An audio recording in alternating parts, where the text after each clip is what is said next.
Pendurthi MLA Panchakarla Ramesh Babu తన నియోజకవర్గంలోని 94 వార్డులో పలు అభివృద్ధి కార్యక్రమాల్లో పాల్గొన్నారు. 2,20,00,000 రూపాయలతో పలు సంక్షేమ కార్యక్రమాలకు 94వ వార్డు కార్పొరేటర్ బల్లా శ్రీనుతో కలిసి శంకుస్థాపన చేశారు.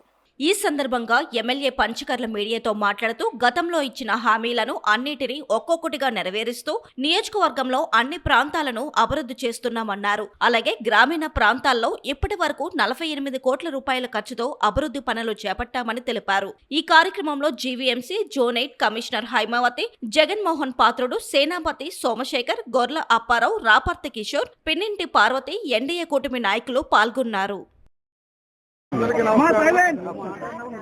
ఈరోజు 94వ వార్డు సోదరుడు మా కార్పొరేటర్ బల్ల శ్రీనివాస్ గారి ఆధ్వర్యంలో 2,20,00,000 రూపాయల అభివృద్ధి పనులకు భూమి పూజ చేసుకోవడం జరిగింది.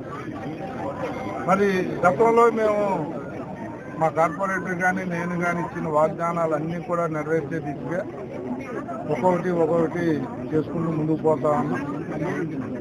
ఒక సంవత్సర కాలంలో ఏదైతే బల్లసీన్ కార్పొరేటర్ గారు కానీ నేను కానీ ప్రాంతానికి 94 వార్డుకి ఇచ్చిన వాగ్దానాలు ఎక్కువ సమయం కూడా తీసుకున్నాం.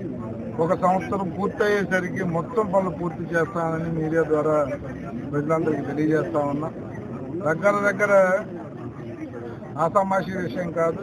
ఆర్థికంగా ప్రభుత్వం ఇబ్బందులు పడుతున్నప్పటికీ కూడా దగ్గర 64 కోట్లు మాకున్న 9 వార్డు నుంచి మేము డబ్బులు నిధులు తెచ్చామంటేనే మా చిత్తశుద్ధి పట్టు ఒకసారి గుర్తు చేస్తా ఉన్నా. అలాగే రూరల్లో ఎన్ఆర్జీఎస్ నుంచి కానీ, ఆర్డబ్ల్యూఎస్ నుంచి కానీ, ఆర్ఎండ్బి కానీ, పంచాయతీరాజ్ కానీ, జిల్లా పరిషత్ కానీ ఏదన్నా కానీ 47 కోట్లు రూరల్లో పనులు అయ్యాయి. 64 కోట్లు అర్బన్కి నిధులు తెచ్చి టెండర్కి వెళ్ళాయి. కొన్ని పనులు అవుతున్నాయి. ఆనందకరమైన విషయం ఏంటంటే ఏ వీధిలోకి వెళ్ళినా ఎక్కడో చోట ఏదో పని జరుగుతూ ఉంది.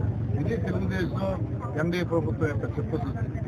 తెలుగుదేశం కానీ, జనసేన కానీ, బీజేపీ కానీ ఉమ్మడి ప్రభుత్వంలో ప్రజల అవసరాల దృష్ట్యా కార్యక్రమాలు ఉంటాయి తప్ప పార్టీలకు అతీతంగా డెవలప్మెంట్ ఉంటుంది తప్ప గతంలో లాగా ఉండదు అని నిరూపించే కార్యక్రమాలు జరుగుతూ ఉన్నాయి. మనస్ఫూర్తిగా మా కార్పొరేటర్లను అభినందిస్తా ఉన్నాను. ఎందుకంటే గతంలో వాళ్ళు సహకరించగా కొన్ని పనులు చేసి కొన్ని పనులు చేయకపోయినా కూడా ఇప్పుడు వాళ్ళు పేరు మార్చారు, స్పీడ్ పెంచారు. తప్పకుండా వాళ్ళ ఈ 1.5 yearలో వాళ్ళ కాలపరిమితి మళ్ళీ ఎలక్షన్కి వెళ్ళే లోపు వార్డులో ఒక్క పని మిగిలిందనే మాట కూడా అనిపించుకోకుండా పూర్తి చేసే బాధ్యత మేము ఇద్దరం తీసుకుంటామని కూడా మీ ద్వారా